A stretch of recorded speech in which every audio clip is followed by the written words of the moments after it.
Arizona, a field goal away from pulling off a big upset of number 6 Oklahoma. Remember, blocked field goal could lead to a score at the other end, so there's some complications involved here.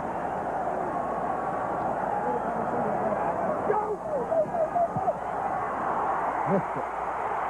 It's good! It's good! 2 seconds left.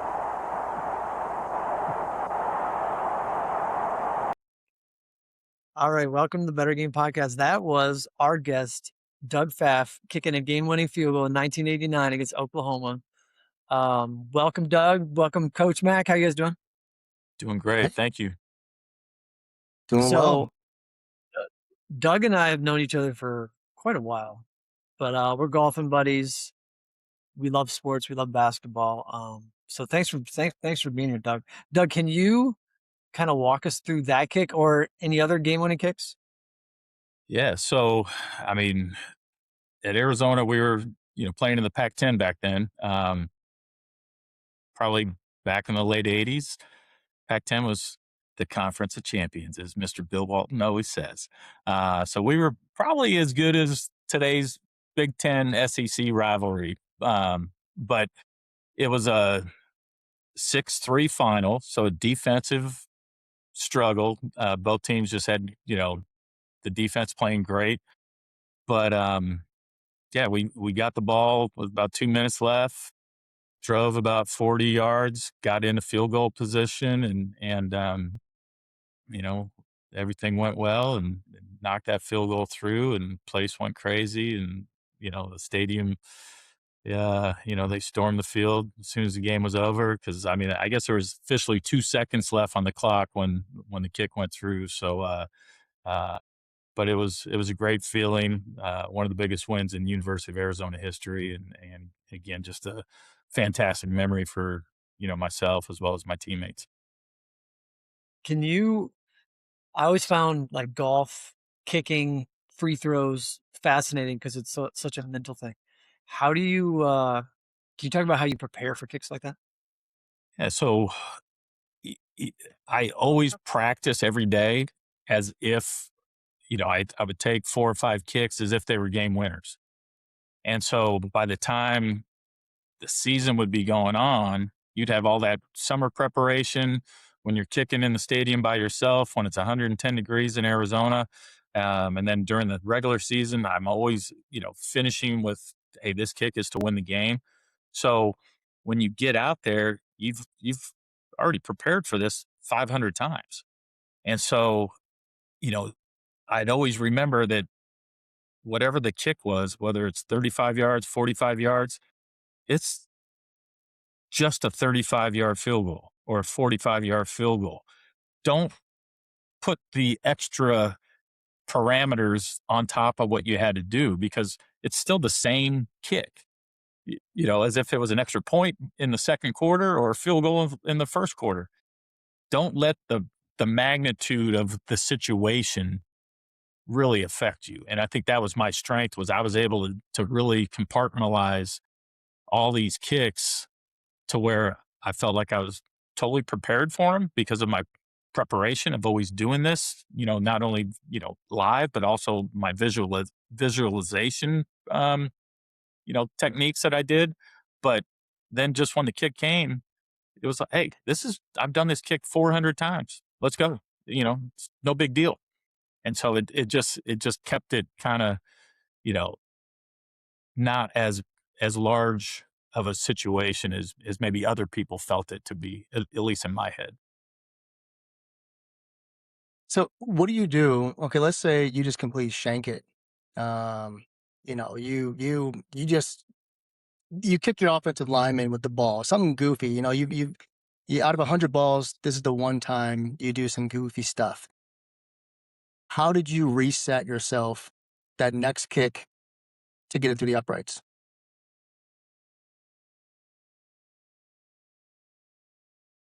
Yeah, it's a great question. The biggest thing is you can't change what's already been done in the past, but you can let your past influence your future.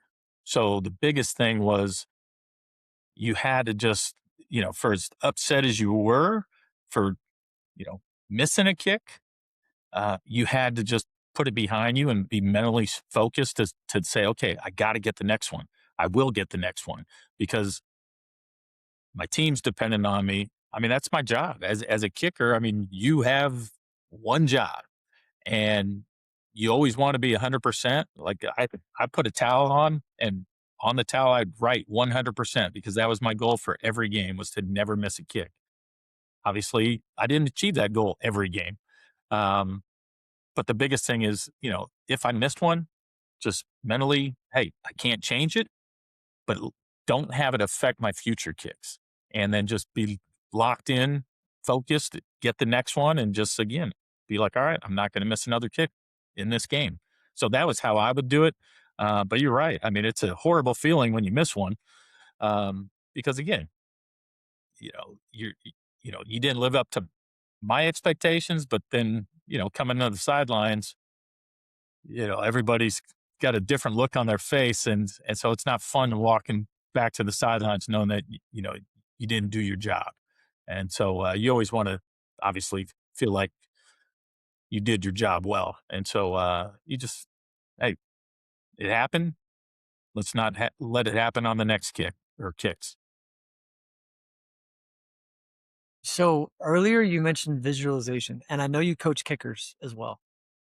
Can you tell us more about that? I'm very curious about how you did it and how you coach your kids to do it. Yeah. So one of the things that I started doing when I got to Arizona was on Fridays. Okay, we'd always play Saturdays. Well, Fridays, I mean, you go to the hotel, it's called the travel team. But before we would leave for the hotel, I'd go out to the stadium when nobody's out there, wouldn't even have a football with me, but I would go to about 30 different spots on the field where I believe I would potentially be kicking a field goal. And I would just take my steps as if it was, you know, the game was going on, do everything exactly the same way I would do it in the game, walk through, take an imaginary kick, and then just always visualize feel the kick going right down the middle. So I would do that probably 30 different spots on Friday nights. Um, it was one of those things that I was trying to train, obviously, my brain of seeing nothing but perfection every time, because I believe the more you did that, then your body would replicate that. And I saw an immense improvement with my consistency once I started doing that. Um, so I really believe that, I mean, you can convince yourself to do whatever you want. I mean, there was an old saying, the person that thinks he can, the person that thinks he can't, they're both right. And if you have that doubt in your head, most likely you're probably not going to be successful. And so I just wanted to eliminate the doubt at all. Um, and give myself the best chance of being successful. And so that was the visualization that I would do every Friday night, um, both in our home stadium and then when we'd go on road trips. I mean, we would drive to the stadium, do a quick walkthrough, and I'd still do the exact same thing at that visiting stadium before we'd go back to the hotel. Do you have your kids do the same thing? Or do you have any specific things you tell them to do? Basically, I mean, they wouldn't do that, because again, everybody's mental toughness is different. I would encourage them to, it's like kids, they always want to go back and kick the farthest field goal. And they get impressed by kicking a 55-yard field goal or 60-yard field goal. And I said, listen, you probably will play the entire season and never even kick this kick. So why are you spending half of your practice time doing something that you're not going to do in a game? Let's focus. All your field goals will be no more than 30 yards. And when you make all 20 of them, or 25, whatever the number is, then we'll move back 5 more yards. And until you make all of those kicks from 35 yards in, we're not moving back 5 more to 40 yards.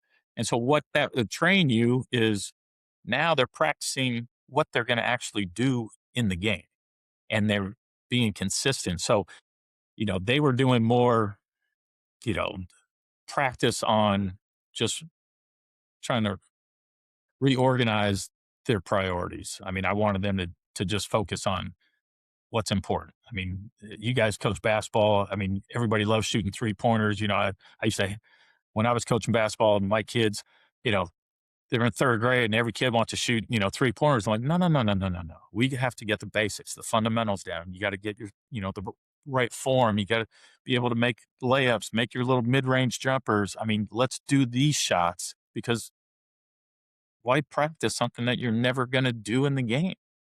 Doesn't benefit you. Exactly. That's exactly what I was going to say, because, my kiddo and his team, every team I've ever had, they get out there and the very first thing they do is like, they may even start from half court. Like, you might not even have the ball. You might not be on the court. We may not even have the ball, let alone have the opportunity in the game for a half court shot to hit a buzzer beater. So I always tell the kids, I'm like, what shots do you take that you feel comfortable with? So why are you taking shots that are not those same comfortable shots?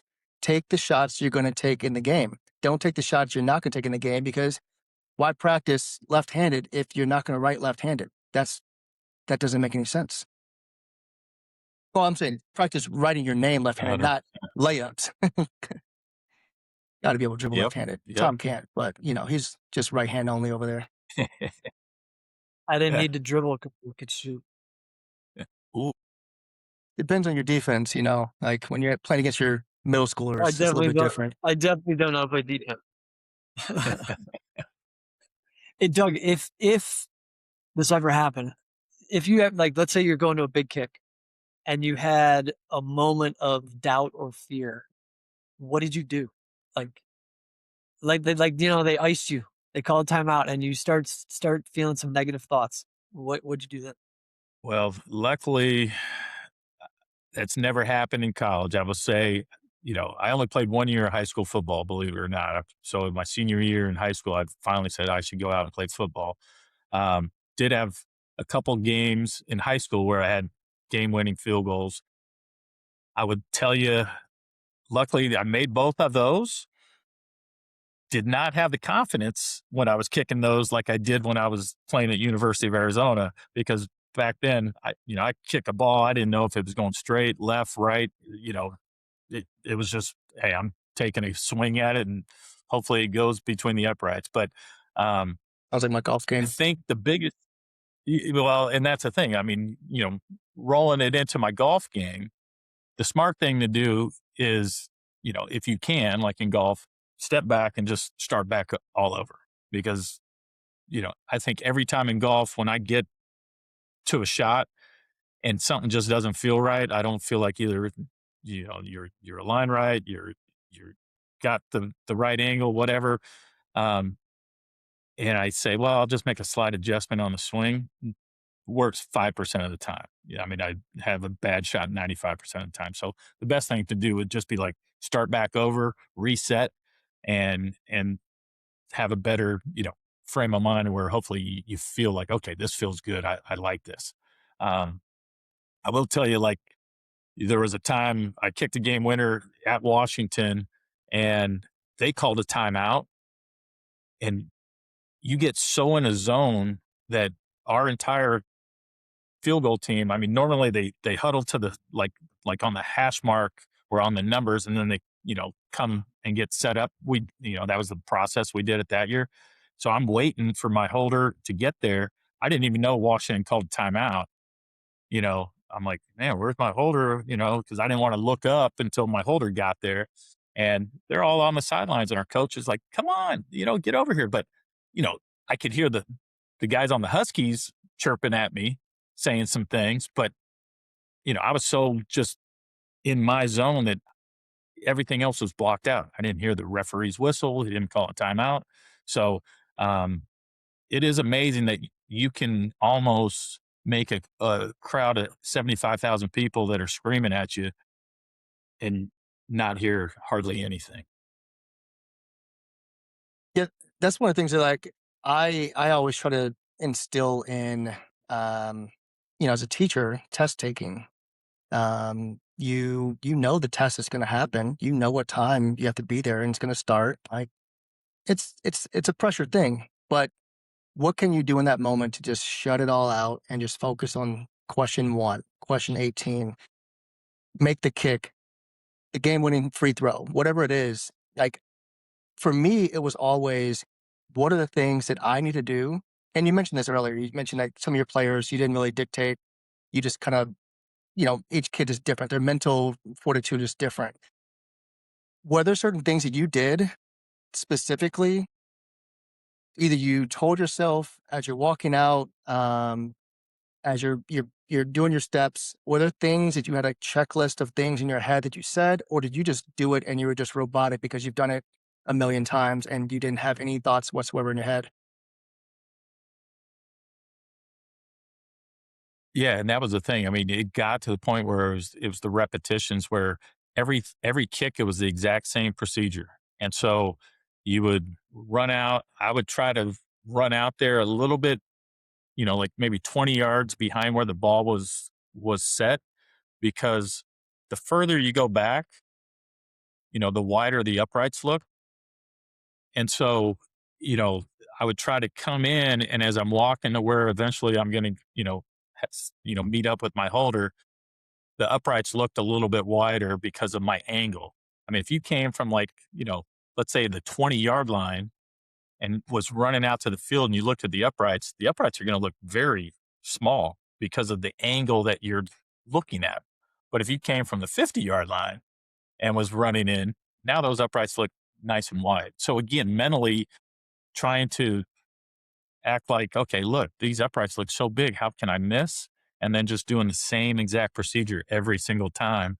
It was almost like being a robot, but it was just through practice and preparation that it became that. I mean, it doesn't happen overnight. It happens with Right. just lots of repetitions.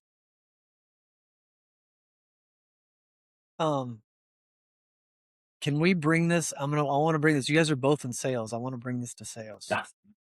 So, because to me, both of those are very mental things, kicking and sales.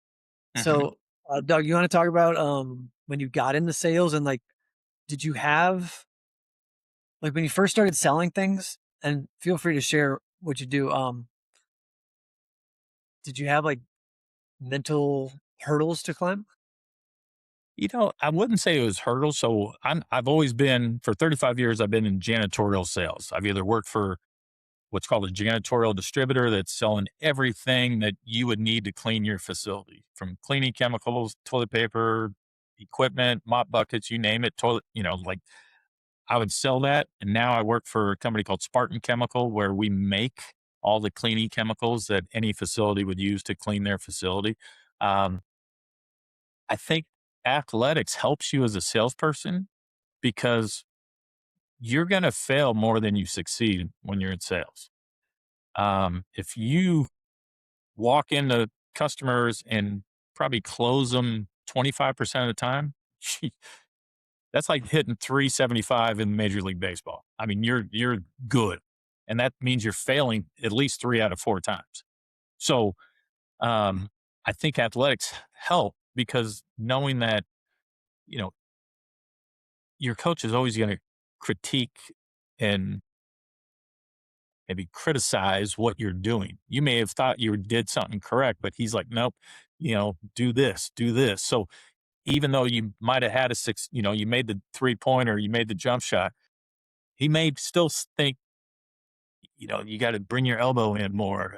Or, when you kick, it's like, you got to keep your head down, on your follow through more on your kick. So even though you had success, there's still room to improve. So I think I just took that in sales the same way, that even though I might have got told no 90% of the time, 80% of the time, I knew that, okay, what did I learn from them telling me no that might help me on my next sales call? And so I looked at each one as, almost like another day of practice. When you go to practice as an athlete, the goal is hopefully to get better at the end of that day than you were at the beginning of that day. And I just kept that same mentality when it came to sales. It's like, look, I'm going to improve every day, but I'm never going to be, I mean, you're never going to close 100% of your opportunities. It just doesn't exist. We'll follow up with that. So when you're in sales, you're starting out, you're coming from athletics, you have had success, you've had coaches that were there to help you along the way, but now you're in this, you're in the big leagues, you're in sales, and it's this field where you, like you said, you will fail more than you actually have success. Um, what was that like to be in a position where you're more likely to fail than you are to have success, coming from a background in as a kicker where you're more likely going to have success than you are to fail? And if you're failing as a kicker, you're probably not the kicker. What was that process like Sure. to transition? Yeah, it's a good perspective. I didn't look at it that way. I think for me, the biggest thing was it was almost like I felt like, okay, on the depth chart, I'm at the bottom of the depth chart and I have to improve dramatically to climb up that depth chart as a salesperson. So what I learned was go search out those people that are, you know, quote unquote, your all stars who are in the company's eyes are the top salespeople. Pick their brain. What are they doing? What are they doing that's making them successful? Because again, when you like you said, when you first got into sales, you don't have the answers. I mean, I've been doing this 35 years, and I still learn stuff every day. So what helped me was I networked with the people that were really good and learn what makes them good. And then, not that I tried to imitate them, but from each person, you could pull some nuggets and say, you know what, I'm gonna do that. Whether it was sales planning, preparation, learning product. I mean, whatever was their strengths, it's like, oh yeah, I could do that. And so you take some of those characteristics that made them successful and then mold them into your, you know, strategy to hopefully become the successful salesperson. But yeah, you got to be humble because yeah, you're not going to start right away as a salesperson and be the top guy right away. It's a process, it's a grind, and that's what I think I appreciate more that some of the newer kids when I coached in high school football out here in Arizona. I think they don't appreciate the process, the journey that it doesn't come day one. Sometimes it doesn't even come in the first year. Sometimes it is, it takes a while until they maybe achieve the results that they want to achieve. But that's to me, that was the the joyous part of it was, you know, struggling, feeling like, oh man, maybe I'm not cut out to do this. But then you keep persevering, you keep getting better, and then all of a sudden you start seeing some successes. And then next thing you know, people are coming to you asking for success and advice. Yeah. So that's the part that, once that loop kind of completely closes, it's kind of nice to see the journey, whether it's taking you 10 years or it's taking you 35 years. So, so let's say you're going to meet a potential client for the first time that you really want. What's your mentality for that? So again, back to the athlete. What do athletes do? You prepare, whether that's through practice, through watching game film. So walking into that customer and really not knowing anything about them, chances of you winning their business is 1-2%. Do the research on that company. Get into, who are they buying from already? You know, what can my company do that's better than the company they're already buying from? Um, what what does that company stand for? Like, do they love doing community service projects where, maybe you can, find some common thread that you can talk about when you get that sales call? Because again, people buy from people they like and they trust. And if all of a sudden now there's a connection that it's not just you as a salesperson, but you're a person and you have some of the same characteristics and values that they have, now they kind of receive what you're telling them in a different light. I mean, they're a little bit more open minded because they don't feel like, oh, here's this guy. He's just trying to, sell me his products. We already have something, and that's what I try to do is, they're already functioning with the stuff that I'm selling. So what can I do for them that is going to be a better solution than what they already have? So, you can't just come in and say, hey, I make those same things too. Here's my price. I mean, that's not going to move the needle for them, even if it saves them, a few percentage points. Because guess what? Somebody else is going to come in 3 months later and cut your price. And now are they going to switch to that company too? Probably. But when you connect with them on a personal basis and you find ways that you can help them be more efficient as a company, um, then you have a pretty compelling story to tell and increase your chances of hopefully getting that business. So when you're in that role and you've been around for a while, you got a newbie under your arm and you see them coming in sales. What are the correlations between that newbie and a student who you're helping on their kicking?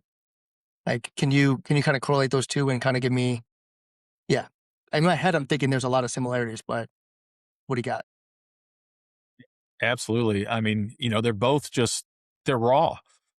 So, you know, they think they have a certain style and maybe that style, is okay. I mean, that's, they're on the team or they got hired for a reason, but you have to just keep trying to, elevate their skill set. So whether it's, coaching this student athlete to, get better every day. And here's how you will get better. I mean, you got to, lay out the plan to them and then you got to execute the plan. Or if it's that new person that, just came to your company and he or she's trying to become a good salesperson, it's like, look, here's steps that are just, they're non-negotiables. You got to do these things, which is, just the basics. If you tell them you're going to do something, do it. You know, if you tell the customer, "Hey, I will have this to you by the end of the day," you do it. And believe it or not, some of the most simple, basic things, returning a phone call, an email, um, the same day, you've now separated yourself from probably like 95% of your competition. And that's not that difficult. So now when you're already in the top 5% by just doing those basic things. Now, if you truly understand the challenges that customer is going through and provide the solutions that they need, now you got a pretty good partner for a while. And that's the biggest thing is, you don't win on price, um, because that will be the first thing that somebody else is always going to have a lower price than you.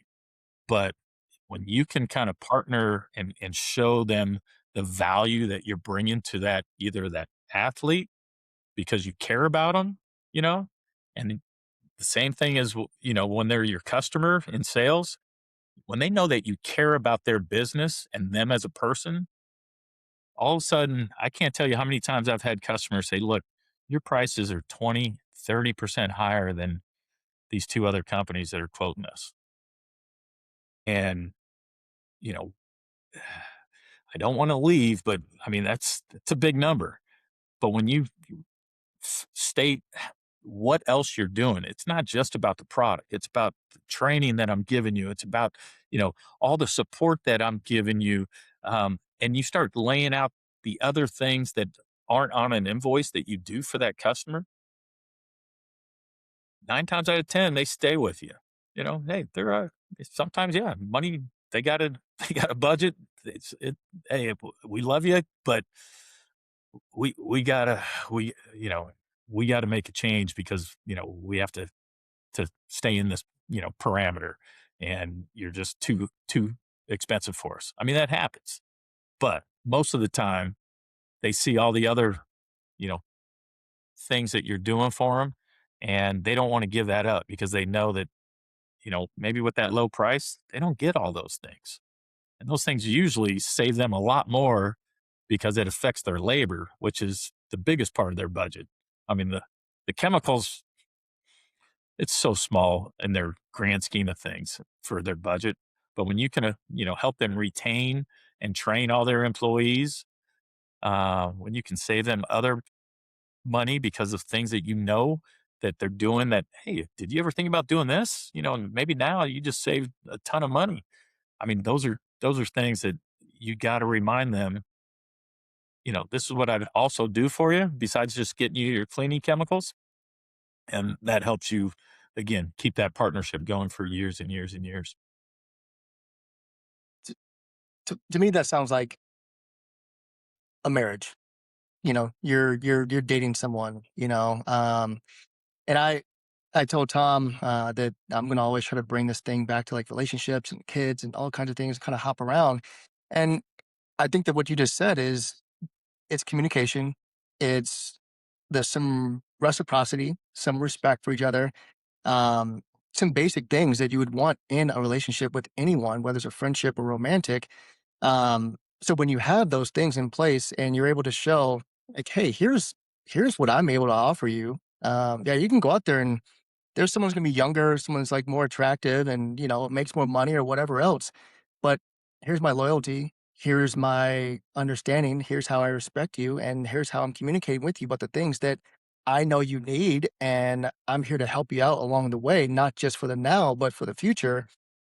You got a relationship. And that's what I'm hearing from you as far as for how you go about sales in your field and across your career. I feel like you take that and now you apply it to what you need for the bare basics. My kid's going in fifth grade. What this kid needs to understand about whatever sport he wants to go into, basketball, football, soccer, whatever. Like, you need a basis. And can you go from where you are and talk to the coach and say, hey, coach, this is where I'm at. This is what I understand. Like, how do I get to the next level? How can I get better? And you're communicating and they know what you're bringing to the table. A lot of times I feel like, even in my situation, I know like I've had kids who maybe they weren't the best fit for the team. They weren't the best player for that position, but I knew how hard they worked and I knew how much they communicate with me. And I knew what it meant to them. I knew the strides they were making.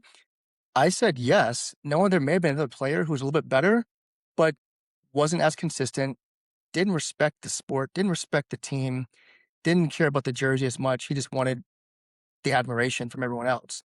So that's kind of what I'm hearing. I'm just kind of bridging the gaps. And I'm not sure if you want to speak on that a little bit as well. I agree 100%. You know, when I was coaching high school football out here in Arizona, I mean, there was always kids that I could see the talent in them, but maybe, I coached the special teams. So, um, you know, you're always trying to, you know, get guys that aren't always starters so they can get some breaks. But you would see guys that have talent, but for whatever reason, you know, they weren't getting the playing time they wanted. And so they would be great guys for special teams because it's like I would tell them, listen, here's another opportunity for you that if you do this job well and you make plays on special teams, either your offensive coach or your defensive coach is going to see that on film. And when they see people making plays, guess what? They'll find ways to get you on the field more and more and more. And I still remember, I mean, numerous times where kids would be so upset on the sidelines because, oh, I should be starting. I should be the starting receiver. I should be the starting DB. I mean, this is terrible. I've always started my whole life. And every time, because of the relationship that hopefully you developed, you could sit with them and say, well, listen, do you get better every day at practice? Are you using practice as an opportunity to win more playing time? Because if you're just going to practice because you have to Monday through Friday, you're not helping yourself. But if you looked at practice as a way that, hey, this is another chance for me to impress these coaches to get me more playing time. And I said, when you take that approach, I guarantee you things will change. And, I tell them, I said, look, I know you can play. That's why I got you on all my special teams. But you're not showing your position coach enough during practice to warrant you being the starter. So get out there next week of practice and out whoever's ahead of you on the depth chart, be better than that person. Show everybody that, well, why is so-and-so not playing? This he's great. So it's a mindset. Again, it's like, you got to use practice, if you're an athlete, as a way to earn more playing time. And if you're the starter, you got to use practice as a way to put more distance between the guys in second and third string from you. Because if you just say, oh, yeah, I'm the starter.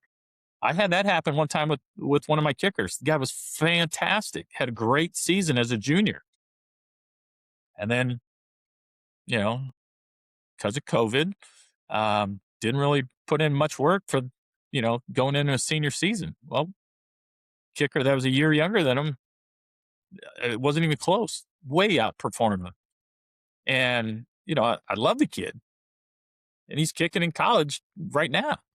But I told him, I said, just because you're a senior, you don't get to be the starter because of your grade level. You get to be the starter because of what you do in practice. And you've been out kicked every day for the last 40 days. And I said, I'm sad for you too, but, one guy worked hard to get to that position. And obviously, I don't think you worked hard enough to keep your position. And that's why, you'll do the kickoffs, but the other guy's doing the field goals. And, it was I think a great life lesson for him because, like I said, he's now kicked at 2 different, D1 schools, and he's realized that, you got to earn it every day. Just by showing up to practice doesn't mean you're going to keep your job. You got to work and get better. And that was the thing that I used to tell all my kids every time I coached. Okay, our goal today at practice, just be better football player at the end of today than we were at the beginning of this practice. And if we do that, we're going to be successful. It seems like, I'm sure you guys know, all these things you're talking about all have the same, mentally, if we focus on the process, things are going to go well. When we worry about the outcome all the time, I feel like that creates a lot of stress. And we're like, I'm thinking kicking. I'm assuming you're working on your footwork mentality before. You're not like, I must make, you said earlier, like you can't make the kick bigger than it is. It's just a 35-yard kick. I'm guessing you don't go into sales like, I have to get this client to sign up, or even relationships. I see this with parents a lot. Like, we love our kids, obviously. We can't control everything, which is very frustrating as a parent. And some parents worry themselves to death because of a possible outcome 10 years down the line. But really, we have no control of it. It's just preparation. It's just everything. It's just process for everything. And I know for myself, when I get stuck on an outcome that I have to have, it's usually not productive. I don't know how you guys feel about that. I agree. I mean, I had 3 kids. They all played sports growing up through high school. And, I think, my biggest advice was play and try everything. Because one of the things that at least I disagree with is, at age 6, my kid's going to be a football player. And that's the only sport he ever plays from 6 years old on, or whatever. They're going to be a dancer, or they're going to be a soccer player, whatever it is. And I just think that's the worst thing because, you never know what you're going to eventually like as a kid. And to try to, you know, earmark your child at such a young age that, oh yeah, you're going to the NBA.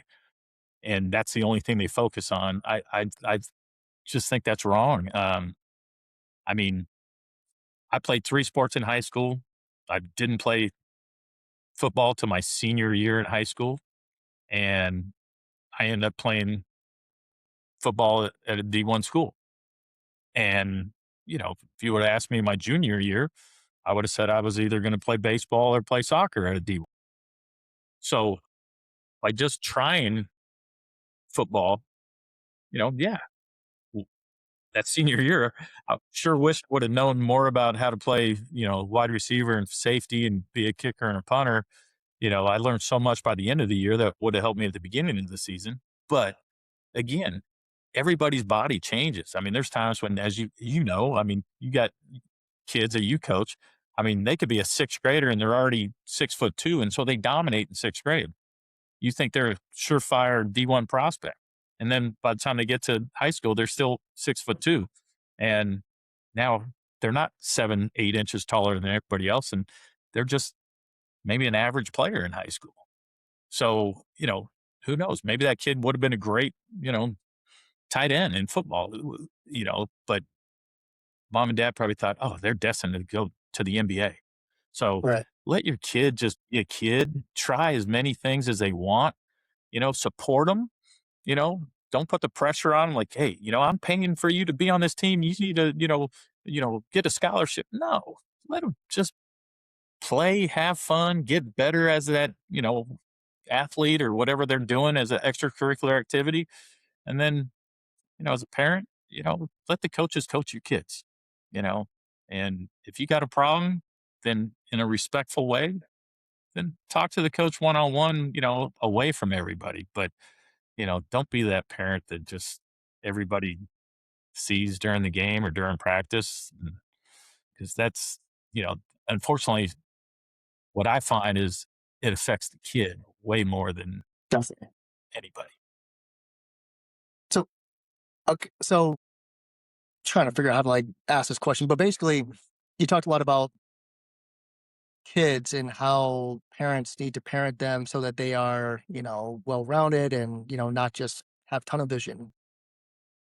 You as a kid, you had a pretty cool little gig as a kid. So, how old were you when you were a Lakers ball boy? So I got the opportunity to be a Lakers ball boy when I was like in 7th grade. And so Well, before you, up before you until get, my senior, yeah, were you just like just a basketball guy, or like were you yeah. I multi-sport? mean, so back when I was in middle school, I was a I was a basketball gym rat. I loved it. Okay. But if I was a stand up right now, I'm 5'10". And by the time I got to high school, I knew that again, probably not going to play D1 basketball being 5'10". Didn't have a 44-inch vertical. So, I would have been a really good high school basketball player. But in California, where I grew up, soccer and basketball, the season were at the same time. And I played soccer. I was a pretty good soccer player. So I had to make a choice. My senior year, I tried to go to the basketball coach because we would play basketball games for the high school and soccer games on different days. I said, look, let me play basketball too. He's like, I can't do that. I'm like, look, I don't, if I don't earn playing time, I'm good with it. He goes, yeah, but you would miss practice and it's just not fair. And I get it now as a coach, but, um, I would have loved to play basketball, but I just knew that because of my height, there wasn't going to be a college feature in it. But yeah, just watching, from the locker room, from the court, just seeing how the Lakers were playing and preparing back then in the Showtime days. I mean, it also helped me as an athlete realize that, oh, you just don't put your uniform on, 5 minutes before the games and expect to go out there and play great. There's a little bit more mental preparation, that you should apply to sports. Just a little bit. That was what I figured we could wrap up with this. That was what I was gonna ask. I know you were young, but what lessons did you learn watching those guys for when it came to preparation? A couple things. I mean, I'll give you an example. Lakers had a guy named Jamal Wilkes, aka Silk. He was a small forward, used to average almost 20 points a game, and seemed like he had a vertical of like 10 inches, shot a jump shot like around his head, but he blew his knee out one year. And I was maybe a junior in high school at the time. And he was in the locker room. And so I was sitting in the locker room with him one game, and I just asked him, I said, Jamal, how do you do it? You score 20 points a game in the NBA, which, is pretty huge accomplishment. And I said, you don't ever slam, you don't have that vertical that allows you to just take it to the hole and slam it. He would always lay it up and in. His jumpers looked awkward. He wasn't fast. He wasn't strong. And he told me this one thing, and this was what really helped me as an athlete. He goes, I would study my opponent. I would watch game film and figure out what can I do to help me be successful against this guy or these guys that are guarding me. And Jamal Wilkes, he used to be, if he would do all these cuts to the basket. And of course, Magic was a great point guard. He'd fire a pass and, Jamal would catch it, and he'd probably get 5 to 6 layups every game just because of sets. And he would just, try to, again, from preparation, realize that, oh, this guy's going to maybe kind of cheat over here. And I can make a back cut. And so that helped me learn, think about what's going on, as you're playing, and put yourself in the right position to be successful. Maybe get some, I played soccer. So it's like, well, if this guy's going to shoot this way, I should go over here, because if the goalie deflects it, the ball's going to roll this direction. And if I get there, then it's going to be wide open. I can just tap it in for a goal and make an easy goal. Believe it or not, started happening all the time. So, being mentally prepared and studying your opponent and figuring out how you can win against them, that was huge. So again, when I was in high school, watching film was, more of a laughing situation. You're just watching it to kind of laugh at either yourself or somebody else for getting blasted on a play. And that taught me, no, watch film to not only get better, but also watch film how to pick up tendencies against your opponent that could help you understand, oh, this is what they're going to do. Whenever this guy, has a stance like this is the play they're going to run. And now all of a sudden you can put yourself in a better situation to be successful against that play. Nice. I love that. Doug, I love this. I think my biggest takeaway that I'm definitely going to be using is just because I see this with kids a lot. They just get so stressed about grades, winning, people liking them, just all results, right? And I'm sure you would agree. It just creates stress.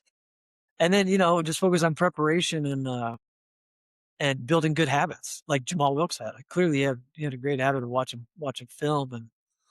And Tobias, yeah, those are my biggest takeaways. Thank you, Doug, for sharing all that.